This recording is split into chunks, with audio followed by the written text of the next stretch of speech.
আপনাকে জানা শুনো কোন ভালো চোখের ডাক্তার আছে থাকলে আমার একটু জানায়েন তো। ওই যে আপনাকে দুলো ভাই মানে আমার আসবেন, আজকাল কিছু চোখে দেয় না, বিশেষ করে দিনের বেলা চোখে একদম দেখতেছে না। আমি যে সকালবেলা উঠে এই যে ঘরের এত কাম কাজ করি, ঘর ঝাড়ু দিই, থালা বাটি দুই, নাস্তা বানাই, দুপুরে রান্না করি, আর কাজের বেটি না আসলে তো আমি কাজের বেটি সব কাম করি, তারপরও কয় কি করিস, কিছুই তো দেই না করতে। ওই দিনটা না হইছে বোধহয় সন্ধ্যার দিকে একটু একটু চোখে দেখে।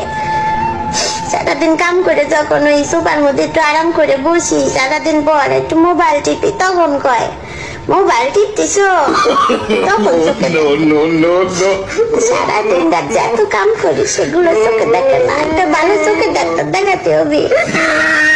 এই বয়সে যদি এরকম জামাই অন্ধ হয়ে যায়